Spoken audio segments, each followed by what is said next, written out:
نحمدہ ونصلی علی رسولہ الکریم اما بعد بسم اللہ الرحمن الرحیم۔ میں ہوں حذیفہ اور الحمدللہ ہم لوگ آج نحو کا 9th لیسن پڑھ رہے ہیں۔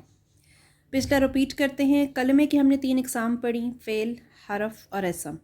حرف وہ ہوتا ہے جو اکیلا اپنا کچھ معنی نہیں دے پاتا، گو کہ کچھ نہ کچھ اس کا میننگ ہوتا ہے، لیکن یہ جب تک دوسرے کلمات یعنی فعل یا اسم کے ساتھ جڑ نہ جائے تو تب تک یہ اپنا مکمل معنی واضح نہیں کرتا۔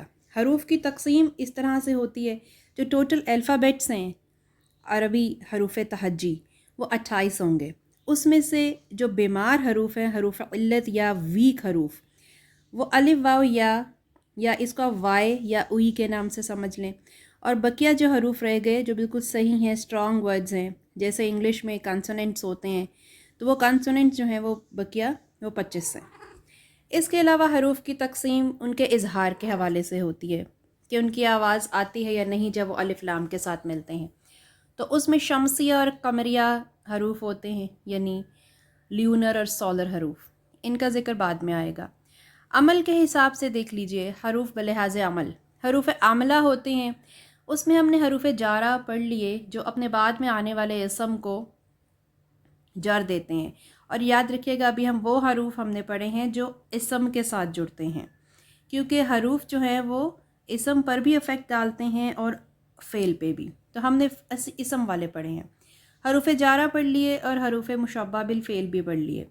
حروف جارہ کا ایفیکٹ تھا کہ یہ اپنے بعد میں آنے والے اسم کو جری حالت میں لے جاتا ہے، جری حالت میں، اور حروف مشبہ بالفعل کا اثر یہ تھا کہ وہ اپنے بعد میں آنے والے اسم کو نصبی حالت میں لے جاتا ہے۔ یہ اہم قاعدہ ہے، اس کو یاد رکھنا ہے۔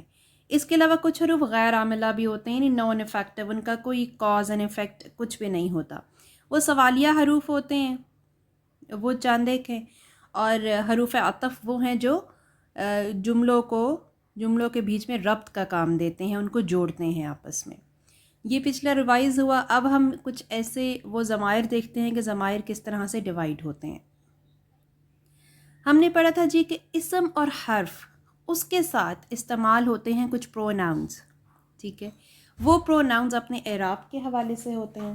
وہ اعراب جو ہیں وہ جو اعراب ہیں وہ کس طرح سے ہوتے ہیں، یعنی وہ ضمائر منفصل ڈیٹیچڈ ہوتے ہیں، دور، اور متصل اٹیچڈ ہوتے ہیں، جڑے ہوئے۔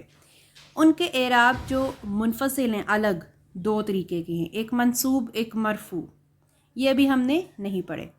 اور وہ ضمائر جو اٹیچڈ ہیں ان کے وہ تینوں اعراب لیتے ہیں، یعنی مرفوع لیتے ہیں، منصوب لیتے ہیں اور مجرور۔ مرفوع ہم نے نہیں پڑھا، ہم متصل میں منصوب اور مجرور پڑھ چکے ہیں، اور ہم نے ضمائر کا اعراب دیکھا کہ وہ لوکیشن کے اعتبار سے ہوتا ہے۔ اگر وہ کسی ایسے جگہ پہ موجود ہوں گے کہ جہاں اس سے پہلے جو حرف ہوگا وہ نصب دیتا ہے تو وہ منصوب محلن کہلائیں گے، اور اگر وہ کسی ایک ایسی جگہ پہ لوکیشن ان کی ہوگی کہ اس سے پہلے والے حروف اپنے بعد میں آنے والے اسم کو جر دیں گے تو وہ مجرور محلن کہلائیں گے۔ اور ہم ابھی پریکٹس کریں مجرور محلن والے ضمائر کی، جنہیں ہم ضمائر متصل مجرور کہیں گے۔ اب آج کچھ نئے الفاظ دیکھیے جو اٹیچڈ ہوتے ہیں ضمیر مجرور متصل کے ساتھ۔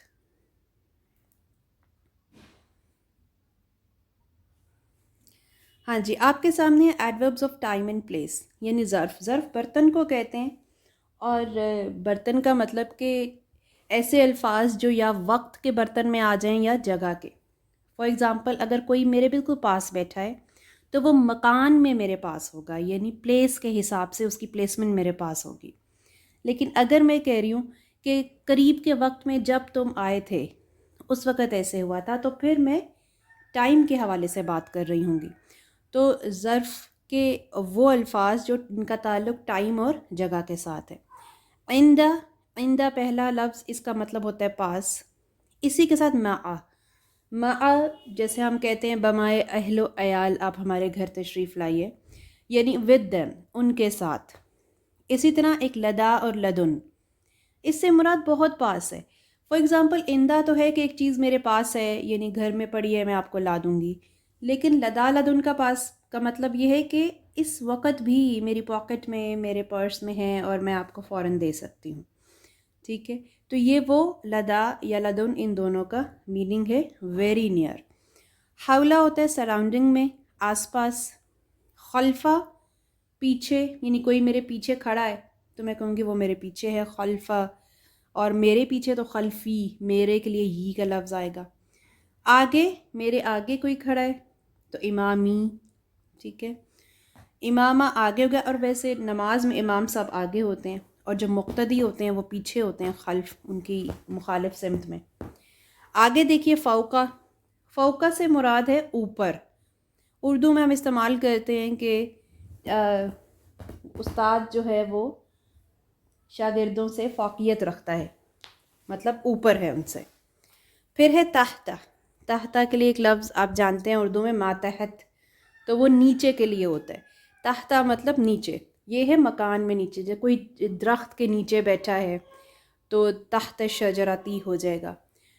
پھر لفظ ہے قبل. قبل ویسا ہی لفظ ہے جو اردو میں استعمال ہوتا ہے اور یہ وقت کے لیے ہے.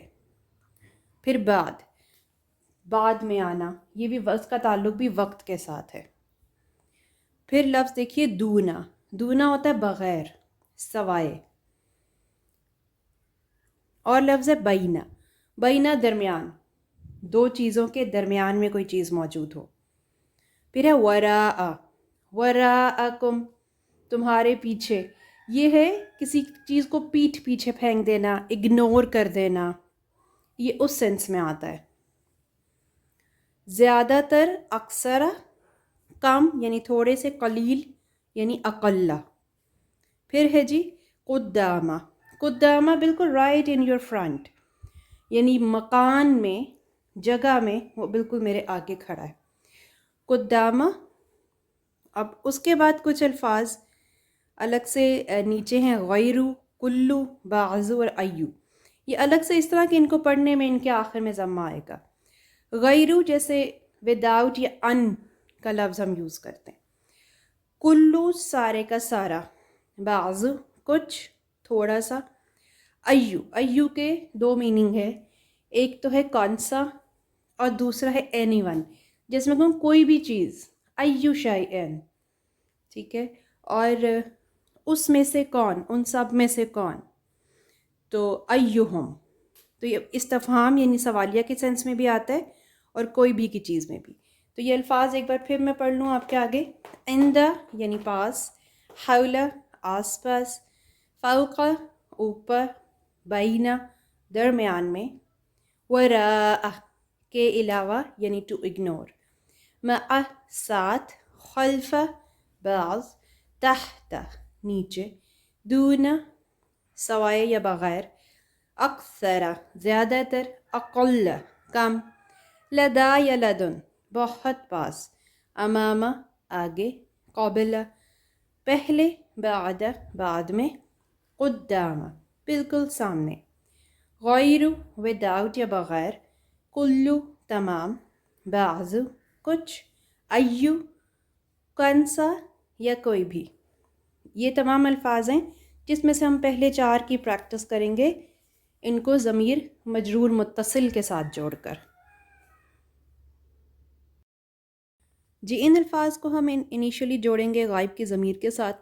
غائب کی ضمیر مجرور متصل کا ٹیبل کس طرح سے ہے، جس میں غائب کے جو صیغے ساتھ جڑیں گے وہ ہو، ہما، ہم اور ہا، ہما، ہنہ ہوگا. عندہ، عندہما، عندہم، عندہا، عندہما، عندہن. اسی طرح حول، فوق اور بینہ کے ساتھ بھی، وراءہ، وراءہما، وراءہم. اور ان کا میننگ کس طرح سے جائے گا، اس سے پہلے یا اس کے علاوہ، ان دونوں کے علاوہ، پاس ہوگا تو اس کے پاس، ان دونوں کے پاس. اسی طرح حول، فوق، بینہ کے ساتھ بھی. پھر غائب کے صیغے جوڑیں گے، عندک، حولک، فوقک، بینک، وراءک. یہ جڑ کے اور پھر اس میں ان کا میننگ آئے گا. اور ان کو جو متکلم کے ساتھ جوڑنا ہے تو اس میں اندہ زبر کے جائے بجائے زیر لے لے گا، کیونکہ اس کو یا کے ساتھ موافقت کرنی ہے، یعنی کمپیٹیبل حرکت ہونی چاہیے. عندی ہو جائے گا، حولی، فوقی، بینی اور ورائی. تو اس طرح سے یہ پریکٹس ضمائر مجرور متصل کی بھی ہوگی اور یہ الفاظ بھی ساتھ ان کے میننگ لکھتے جائیں گے تو ان کے میننگ بھی یاد ہوں گے۔